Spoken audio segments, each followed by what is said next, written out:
আমরা কারা এক নওশাদ লিয়ে হবে না। ওই দিন একটা স্লোগান ভালো লাগছিল, আমরা কারা বলছেন না কেন? ভয় লাগছে শাসক মারবে? এভাবে বেঁচে থাকাতে মরে যাওয়া ভালো। আমরা কারা শুধু আব্বাস সিদ্দিকী ম্যাটার নয়, ম্যাটার হচ্ছে যারা সংবিধান, গণতন্ত্র, মানুষের পক্ষে, দেশের পক্ষে কথা বলবে তাদেরকেই রুকা হবে। শুভেন্দু অধিকারীকে রুকা হবে না। ওই যে বিজেপির সভাপতি কি যেন নাম, অস্ত্র রাখতে বলছিল, সুকান্ত মজুমদার, ওনাদেরকে রুকা হবে না। কল্যাণ ব্যানার্জি রিসেন্ট দেখলেন না, ইসলাম বিদ্বেষী যার মুখ দিয়ে সবসময় কথা বলা হয় উত্তরপ্রদেশের গভর্নমেন্ট, তার সাথে যে ফুল বিনিময় করে গোপন আলোচনা করছে, এটা কি বুঝছেন? এনারাদের দ্বারাই কখনো ওয়াকাফ বা ইনসাফ কখনো প্রতিষ্ঠিত হবে এটা ভাবা মানে দিনের বেলা জেগে স্বপ্ন দেখার সমান। 15ই আগস্ট দেশ স্বাধীনতার দিন নয়, প্রকাশ্যেই দেশে বলা হচ্ছে, তার মানে আমার দেশের স্বাধীনতার ওপরে ভয়ানক একটা কালো মেঘ কিন্তু আসছে, আমাদেরকে জাগতে হবে না। ইনসাফ করতে গেলে প্রথমে আপনাকে ক্ষমতার আসন দখল করতে হবে, তার হাতে দিতে হবে যে ইনসাফ করবে, যার মধ্যে ইনসানিয়াত আছে। যার মধ্যে ইনসানিয়াত নেই তার কাছে ইনসাফ দাও বলে চিল্লানো মানে ও বেকার বকা হবে। টিএমসির পক্ষ থেকে এই সভা বানচাল করার পরিকল্পনা এবং একাধিক মাঠে তারা বলেন রক্তদান শিবির করবেন, কিন্তু করলো না। তারপরেও আপনাদের এই সভা বানচাল করার পরিকল্পনা ছিল, কি বলবেন? সফল করলেন। দেখুন, আজকে আমরা ৭৬তম প্রজাতন্ত্র দিবস করছি, অর্থাৎ এই দিনে সংবিধান লাগু হয়েছিল। কেন্দ্র সরকার, রাজ্য সরকার আমরা দেখে যাচ্ছি দীর্ঘদিন ধরে সর্বসময় তাদের কর্মকাণ্ডের মধ্যে বিভিন্ন অ্যাঙ্গেলে সংবিধান বিরোধী কাজ করছে। ঠিক তেমনই আজকে যে একটা মানুষের রাইট, স্বাধীনতার, সেই রাইটকে হরণ করে তারা ক্ষমতার জোর দেখিয়ে, পাওয়ার দেখিয়ে তারা বন্ধ করতে চাইছে।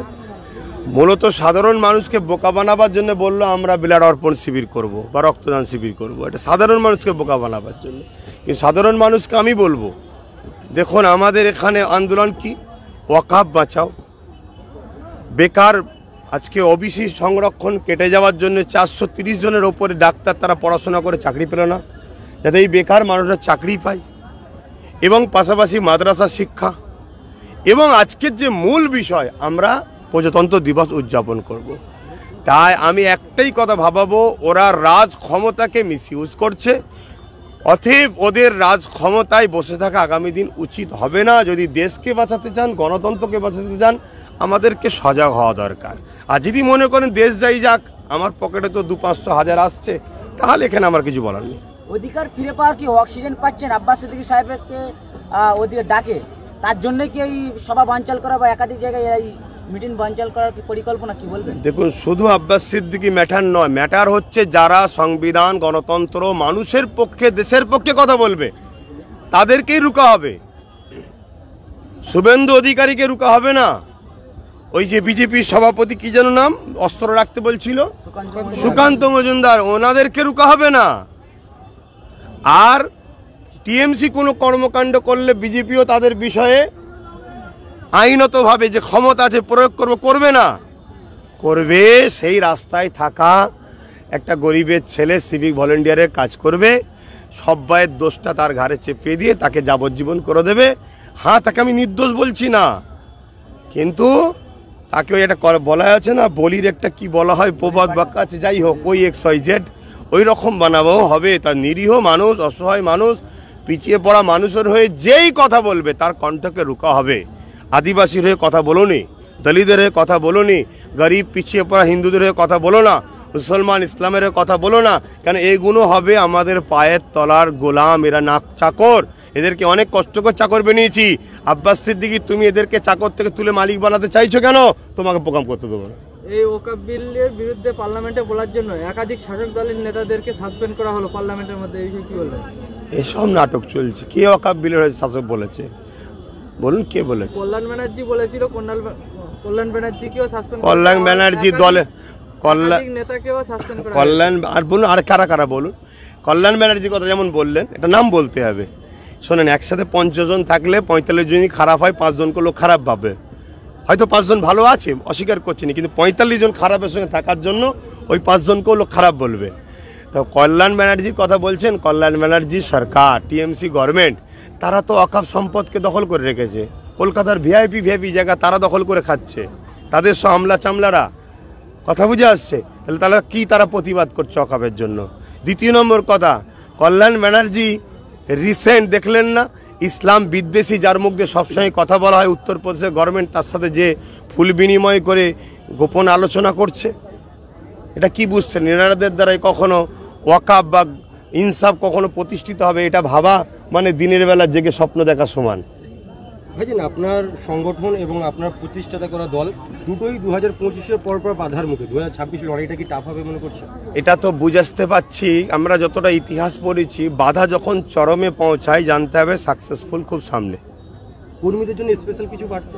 কর্মীদেরকে একটাই কথা বলবো, তুমি যদি ধর্মীয় অ্যাঙ্গেলে তাকাও, আমার নবী সাহাবা হুজুররা যেভাবে নিজের জীবনকে সব কিছুকে উৎসর্গ করে সমাজের অন্যায়কে মিটিয়ে ইনসাফ, ইনসানিয়াত, সার্বভৌমত্ব এবং মানুষের যে অধিকার সাম্য প্রতিষ্ঠিত করেছে, তোমাকেও কিন্তু ওই দিকে এগিয়ে যেতে হবে। তোমাকে ময়া করলে হবে না, ধৈর্য হারা হলে হবে না। দ্বিতীয় নম্বর, জাতি ধর্ম বর্ণ নির্বিশেষে সবাইকে বলবো যে অনেকে আমাকে অন্য মানুষ ধর্মের মানুষরা ভালোবাসে, ভাইয়ের মতো দাদার মতো, তিনাদেরকে বলবো দেশের মহানায়করা যদি আজকে এই 26শে জানুয়ারি এই দিনটাকে দেরিয়েই বলবো, তারা যদি আজকে ত্যাগ স্বীকার না করতেন, আত্মবলিদান, নিজের জীবনকে উৎসর্গ দেশের জন্য না করতেন, তাহলে আমরা এই পতাকাটা এই যে দেখছেন বড় বড় করে উঠছে, এই পতাকা কিন্তু আমরা তুলতে পারতাম না, আর আমরা বলতে পারতাম না আমরা 15ই আগস্ট দেশকে স্বাধীন করেছি। কিন্তু 15ই আগস্ট দেশ স্বাধীনতার দিন নয়, প্রকাশ্যেই দেশে বলা হচ্ছে, তার মানে আমার দেশের স্বাধীনতার ওপরে ভয়ানক একটা কালো মেঘ কিন্তু আসছে, আমাদেরকে জাগতে হবে। প্রজাতন্ত্র দিবসে বাংলার ব্র্যান্ড আব্বাস সিদ্দিকীকে আটকানো হয়েছে, তাহলে মানুষ কতটা নিশ্চয়তার মধ্যে আছে? আমি বাংলার ব্র্যান্ড নয়, আমি সাধারণই মানুষ, একজন নাগরিক। আমাকে আটকানো হয়েছে, আমাকে আটকাইনে আমার প্রোগ্রামকে মানে এখানে নয় ওখানে নয় ওখানে নয়। দেখুন মাঠগুলোতে যেসব ক্লাবগুলো আমি যতটুকু শুনেছি, ক্লাব যারা আছে সব দাদারা বন্ধুরা তারা বলেছে করুন, কিন্তু শাসকের তো একটা সবসময় জানেন মানে সংবিধানের বাইরে গিয়ে গুন্ডাগিরি করার একটা বর্তমান নেশা আসছে, এই নেশা কাটিয়ে দিলে মিটে যাবে।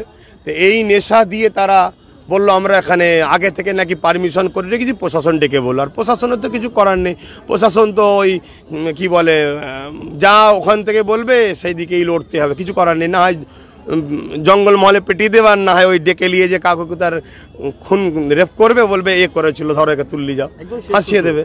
ভাইজান, তিলোত্তমার জন্য আব্বাস সিদ্দিকী মাঠে নামবে না? আমি তো বলেছি ইনসাফ হবে না। ইনসাফ করতে গেলে প্রথমে আপনাকে ক্ষমতার আসন দখল করতে হবে, তার হাতে দিতে হবে যে ইনসাফ করবে, যার মধ্যে ইনসানিয়াত আছে। আজকে যার মধ্যে ইনসানিয়াত নেই তার কাছে ইনসাফ দাও বলে চিল্লানো মানে ও বেকার বকা হবে। সংখ্যালঘু মানুষের জন্য 2026-এ কি আব্বাস সিদ্দিকীকে দেখা যাবে ময়দানে? আমার তো এখনো রয়েছে, এই সংখ্যালঘুদের জন্য মানুষের জন্য চিল্লালাম। তো বিষয়ে কোনো রাজনৈতিক একটা মানুষ যখনই কোনো কিছু চাওয়ার কথা বলে সেটা সম্ভব পূরণ করার রাজক্ষমতা দাঁড়ায়, কেন রাষ্ট্র পরিচালনা যারা করে তারা মানুষের নিত্য প্রয়োজনীয়কে মেটাতে পারে। আমি ডাইরেক্ট নেতা না হতে পারি, কিন্তু আমি তো চাইবো এমন লোক নেতা হোক যে নিত্য প্রয়োজনীয় জিনিস মানুষের মেটাবে। তার জন্য তো এখান থেকেও আওয়াজ দিলাম, সব জায়গা থেকে আগামী দিন আওয়াজ দেবো। যাক, ভালো থাকেন। স্টেজে না থেকে যে মাঠ কাঁপালেন এবং দুই ভাইজানের একসাথে দেখা 26-এ আহ্বান করলেন, কি বলছেন? দেখা যাক, মানুষ যদি চাই অবশ্যই একসাথে ছিলাম, একসাথে আছি, একসাথে থাকবো। তবে এতটুকু বলবো, এক নওশাদ নিয়ে হবে না। ওই দিন একটা স্লোগান ভালো লাগছিল, আমরা কারা বলছেন না কেন?